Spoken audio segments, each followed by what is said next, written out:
Hello, everyone, and welcome to the Your Mark on the World show. I'm your host, Devin Thorpe, and we have a very special guest today, Hugh Ballou, who is a leadership guru who grew out of a career as a music conductor. Hugh, thank you very much for joining us. Thank you, and for inviting me. I'm glad to be here. Well, we're far more excited to have you. I understand that you've got to run quickly to give a keynote speech, so we won't keep you long, but we're excited that you would take a few minutes with us on a busy day especially. Absolutely. Absolutely. You are a great man. You've got a real passion for nonprofits. You're a member of Rotary, as am I. You're out there doing good and teaching people how to be good. Tell us a little bit about what your enterprise, Sinner Vision Leadership, and the Sinner Vision Foundation are up to. Okay, could you share that with us? Well, I took the two words synergy and vision and put them together. So in my world, the musical world, when the conductor is the example of a transformational leader, which I champion. So you take a bunch of singers and you transform them into a choir, a bunch of instrumentalists, and you transform them into an orchestra. And then the journey is to transform those groups into an ensemble. In the non-musical world, we call that synergy. We develop the synergy through the common vision. So in music, it's the sheet music that everybody has, but it's the power of the conductor, who's the power of influence. And in the nonprofit or the business world, the leader is the person of influence. So we make a difference because we are very clear on the vision that we have, and we're very clear on how we influence others. So I have a family of Sinner Vision brands. Sinner Vision International is my for-profit company. I work with businesses around the globe. Sinner Vision Leadership Foundation is a 501c3 formed for helping churches and nonprofits, any other religious institutions, and some educational institutions who want to improve their leadership skills, their leadership systems, and their planning skills so they can fully articulate their vision. And then I have Sinner Vision Publishing. So it's a family around this synergy built from a common vision. Well, you mentioned there at the end your Sinner Vision Publishing. I think you just launched a new magazine, didn't you? I'm happy about that. And I met John Maxwell a number of years ago. He came where I was living at the time in Huntsville, Alabama. And I had read his books and studied his works and emailed. And he showed up, and I showed up there to greet him at the beginning. And he says, "Hi, Hugh. I'm really pleased with the work you're doing in churches." He's a former pastor. So he was really interested in the leadership culture work I was doing in churches, and especially the perspective I bring from that of a musical conductor. Well, I think it's exciting to have him participate and be the subject for your first issue, right? This is the first issue? It launched 3 days ago, September 1st. So there's a number of really good stories, and it's specifically targeted to the nonprofit leader, the board, the staff, the committee chairs, anybody that has a passion for, I really like the word social benefit rather than nonprofit, because that's a lie. You can make a profit. It's a non-taxed organization.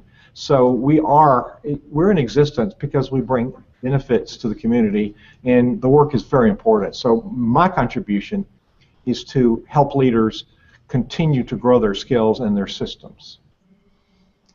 Hugh, if you had to give a nonprofit leader, say 1, 2, maybe 3 key suggestions for taking the next step forward, what would they be? Number 1, organizational transformation begins with the leader. When a conductor doesn't get the results they want in rehearsal, we look at ourselves. We look in the mirror. What did I do that people responded to? So the first challenge is to transform ourselves. The second is, well, we got an idea. Well, let's write it down. We've got a vision. We want this organization to go somewhere. And we are the leader. We're the visionary. We are the influencer. And my simple definition of leader is leader, number one, gets things done. A leader knows how things get done, or they figure out how things get done. And most importantly, a leader is a person of influence. So we influence people by the power of the vision in our charismatic passion around that, which is contagious. So number one, transform yourself, be clear on the vision. And number three, be skilled in articulating why it's important, and what difference will it make. We're not very good at defining why. We go to the how or the what. Why is this important, and what's the impact of our actions as an organization? That's really important to learn how to choose words and how to deliver those words with the passion that you already have. Well, I think that's a great insight. I want to step back. Before we drill down on number 3, I want to drill down on number 1 just a little bit, because that resonates with me as an area to work on, to build on, to create that, I guess you're saying, integrity with your mission, your cause, your purpose. How do you develop that character, that integrity with your vision, with your purpose, with your cause? We spend time writing goals for the organization. We rarely spend time writing goals and values for ourselves. So it's important to look at us as a person. Where do we want to be career-wise? Where do we want to be personal development-wise? Where do we want to be financial-wise? So looking at our own personal journey, look at what anchors us as values. Then as we're working with the organization, let's see if there's an alignment with where the organization is going and where we want to go, and the values that the organization has and the values we have. If we're out of alignment with those core values, it's never going to work very well, and we're not going to be very happy. So taking an inventory of ourselves, and one person told me that was interviewing me to work with them as a business leader, and they said, I forgot what you do. What do you do? And I said, I help you build your leadership skills. And they said, I read the books. I know that. And the guy was 30-something. I thought, I bet you found the end of the internet as well. And he didn't know what to say. So it's a constantly growing body of knowledge. And the current leadership coach I work with, I've done a deep dive study in a whole new leadership methodology, which goes right with the transformational strategy that I've written out of transformational leadership. And the fundamental principle is, how do we define ourselves and how do we manage ourselves? So the organization changes as a response to our change, and we must be in alignment. One of the important tenets of transformational leadership is to practice what you preach. Be in integrity and be authentic. That is very important. I think those are great insights, Hugh. Now I want to move to your third item, which is this channeling your passion, your charisma, and learning how to communicate with that energy so that you can draw others into your cause. How do you coach people to do that? Some people have self-awareness and some people aren't. And I interview people to see if they have a sense of self-awareness or they're open to learning. And that's a very, very important distinction. There are times in my life I was very closed. I had it figured out. Usually it was my younger years. I had it figured out, and I wasn't willing to listen to other people. And I hit the wall a lot of times. I went into a lot of ditches. And fortunately, because of those mistakes, I learned from them. Because Devin, I am smarter than I look, but only sometimes. So those were learning experiences for me. So it's really important, no matter where you are. You look at the top athletes in the world. They have several coaches. They're at the top of their game. They have a coach to make sure they stay at the top. Look at the tennis stars. They are right there with a coach, and they work out. They practice. They keep fine-tuning their skills. So this particular work I've done in the last 4 years gives me more knowledge than I had in the last 63 years of my life. So it's always growing, and you always work on yourself, and there's no end to it, and it's fun. It is interesting that getting to be good at something demands so much time and effort, and we sometimes see people do something great, whether it's give a speech, run 100 meters, whatever it may be, and we think, what a gifted, talented person, and we ignore the hours and hours that have gone in to achieving that level of success. It just takes hard work, doesn't it? It takes huge work. I worked as music director in large churches for 40 years, and my first book, Moving Spirits, Building Lives, it's the church musician as the transformational leader. And that's a visual sample of how you transform individuals into groups and into ensembles, and then in that space we transform people's lives. But in that book I defined that 10% of my job was music. 10%. I'm the music director. 10% of my job was music. 90% was all the other stuff I had to learn how to do. And as we run a nonprofit, or we lead a church, or we lead a business, it's that 90% knowing how things get done and working on ourselves so we do influence the people the way that we think we should influence them. And that's a learned skill. We're not born. We're born bossy maybe, but we're not born with leadership skills. That's something you learn and you continue to fine-tune your whole life. Yes, I get what you're saying. A lot of people, myself included, born bossy, but learning real leadership skills is work. It's such a great insight. I really appreciate that, Hugh.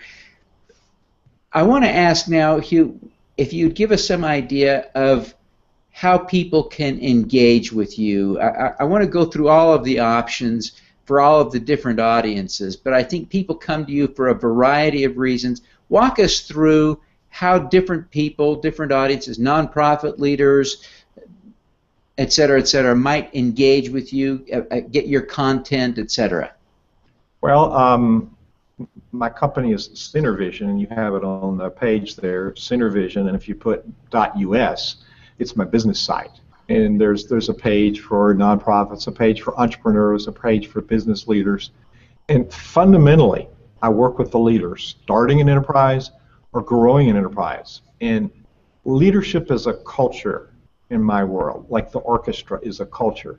How do you create this orchestra? How do you orchestrate success? How do you create this culture of high performance? So when you make a motion, they respond to your every nuance. So the methodology is very much the same in any kind of group emotional system, whether we're starting with a new team, whether we're reforming a business, or whether we're fine-tuning or upgrading the nonprofit of the church.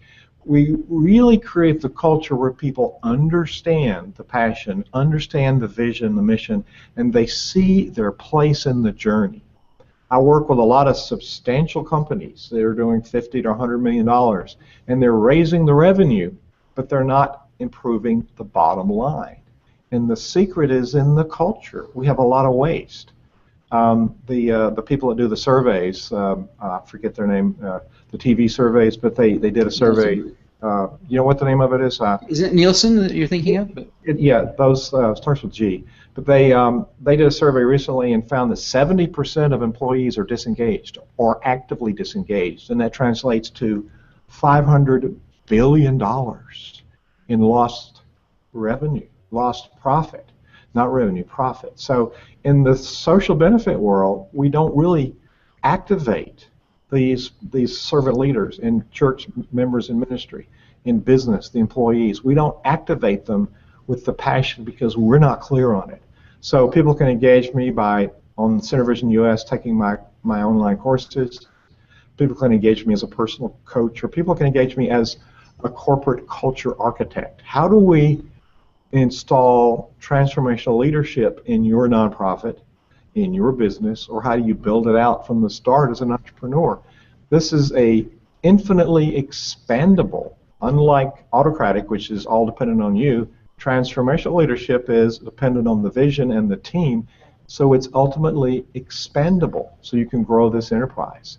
So people can engage with me personally, and on CenterVision US there's a little pop-up that says schedule a call with you, and they can have a one-to-one conversation, and we can talk about where your challenges are, do a quick leadership assessment, and I can give you value in a 25-minute call. Even if you never engage me, I can provide you value. So I have a passion for excellence in business, nonprofit, and church ministry work. It's important that we are faithful to the vision that's been given to us, and that we are faithful in empowering ourselves to empower others by working on our skills to articulate, encourage, and empower the whole community. So, does that answer your question? Yeah, absolutely. One final follow-up question, though, in that regard. How do people get your new magazine?